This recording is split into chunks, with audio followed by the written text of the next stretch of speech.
Photography. Secret. Photocopy. Code Zeus. Decode. 23rd August 1945. To AC of S. G2. USFET. Sources interrogated northern Italy report rail and truck shipments of aircraft parts, ordnance, via Kufstein, Graz, and Udine. Said to be directed to communist partisans, but I can offer no confirmation as yet. Bianco. Copy. Copy. Code Zeus. Decode. 25th August 1945. To AC of S. G2. USFET. Reliable partisan informant says undetermined number of B-17 bombers, parts, ammo are being shipped to city of Udine, Italy, and its province, stored at unknown facility by personnel of undetermined nationality. More later. Bianco. For your eyes only. File number 22083A. 5th September 45. To Gladiator from Brandt. Subject, Operation Tailspin. 1. Must stress the transcendent importance of this matter. We cannot afford to have anyone in ETO military establishment outside our group gain knowledge of Tailspin at this point. 2. The only individuals privy to our plan, besides you and I, are chocolate, mint, and licorice. Any and all others must be considered to be a threat. 3.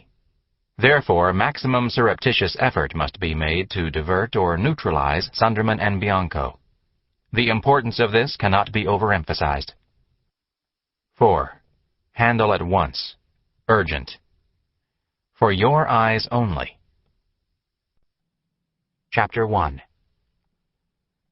Stalin had not invaded Western Europe and swept to the English Channel after all, thanks to a secret meeting in Potsdam, at which Harry Truman had assured the Generalissimo, nose to nose with only interpreters present, that one step into the U.S., British, or French zones of occupation would get the Muscovites' ass smithereened. So went the disappointed gossip among certain headquarters denizens of rank and privilege and school ties who were never so much at peace as when the nation was at war. The members of this clubby stratum were key among those who composed and conducted the assorted Looney Tunes issuing from the United States Forces European Theater, acronymed USFET. As such, they dealt daily with the paper blizzard that swirled into Frankfurt from Washington and London and Bern and Moscow and Tokyo, and because they were major contenders in the executive one-upmanship Olympics, it was simple off-duty reflex for each to pass along whatever arcana might suggest his closeness to Eisenhower, the archetypal one-upper. Since a Stalin move to exploit the Western European political vacuum had been smugly anticipated by these cognoscenti, it was with ashen face and trembling lip that G2's Lieutenant Colonel William B. Fatso Gruber assembled the group in the Command Staff Officers Club at Schloss Kronberg to whisper of events at the Potsdam Summit Conference. The group sat in silence, each dealing in his own way with the understanding that Truman's bantam pugnacity and Stalin's timidity in the face of what stateside papers were now calling the A-bomb portended an early return to dreary civilian careers. The portent was certified by Gruber's additional bad news. G2 himself would soon suffer the Academy man's equivalent by being Z-eyed, returned to the zone of the interior, so as, it was rumored, to take command of that great limbo in the Maryland hills, the War Department Intelligence Training Center. And, as a sorry consequence, he was about to break in his successor in Frankfurt, the disgustingly competent, outrageously popular, and adroitly political colonel, soon to be brigadier general, Amos T. Donlevy, much admired by the Pentagon for his ability to perform inside the trade as a by-the-book hard-ass, while performing outside as a cuddly, pipey Uncle Fudd, adored equally by congressmen and clodhoppers. As Gruber put it, "The some-bish out-Ikes Ike, for Christ's sake." Beyond Gruber's claque of headquarters doomsayers, most of the others comprising USFET's bulk, those millions of Andy Hardys whose preoccupation was the transformation of GI cigarettes into Nazi ceremonial daggers and relatively sanitary poontang, were happily and drunkenly oblivious to the storm clouds of impending peace. For them, browsing as they were among the charms of equally sozzled Fräuleins from the North Sea to the Tyrol, Stalin and his thwarted geopolitical machinations were of as much concern as the temperature extremes on Jupiter. Kaufmann, because he was a mere major and a counterintelligence staff officer, was excluded from Gruber's circle, and because he was college-educated and had a manageable sex drive and a vague dislike of those given to turpitude, was generally unqualified for membership in the bottom-side masses. His office was sufficiently critical and influential, however, for him to pick up the jungle drums that told of the secret confrontation at Potsdam and Stalin's subsequent subsidence.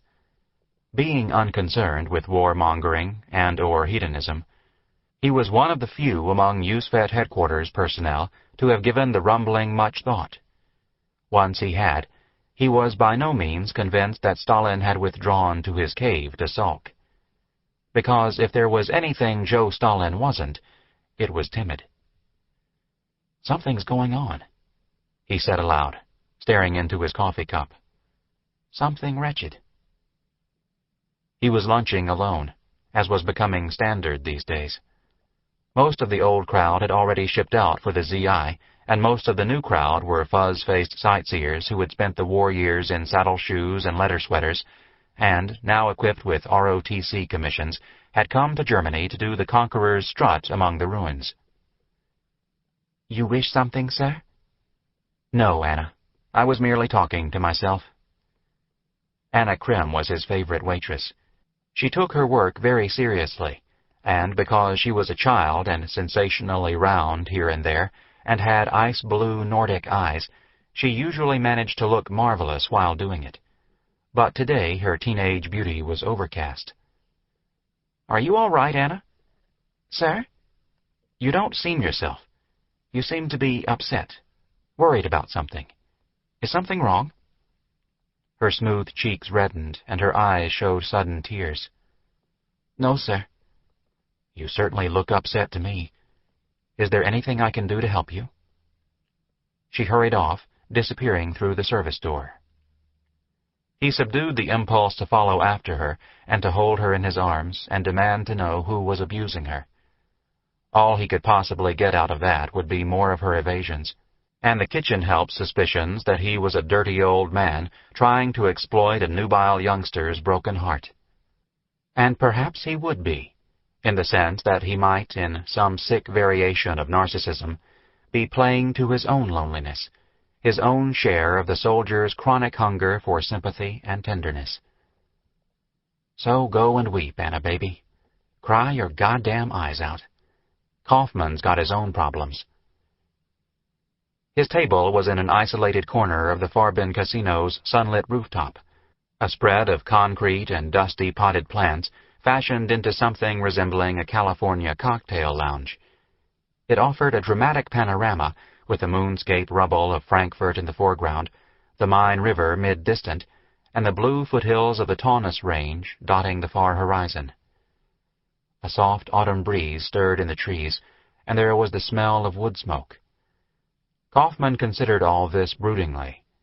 How many Hansels and Gretels and grandmas and pooches and canaries still sprawled in undetected pieces under those dunes of broken masonry? Eisenhower had ordered the 8th Air Force's bombing crews to spare the Farbin building complex so that he might use it as a headquarters once the war against the German, as he and his topsiders put it so preciously, had been won. The crews, legions of smile-in jacks in crushed hats and leather jackets and Menon's aftershave, had done precisely that, so efficiently that, while barely a twig had been broken in the Farbin's fancy landscaping, the blocks of homes across the bordering street were now toothpicks and gravel. A tribute to American know-how, he thought wryly. German bombers blow hell out of London, killing nannies and tots and parakeets in wasteful willy-nilly, but good old Yankee ingenuity enables our bombers to blow hell out of Frankfurt, killing only certain nannies at all. What a crummy world. He sighed. Well, you keep your eyes on the gutter, you never see the stars. A shadow fell across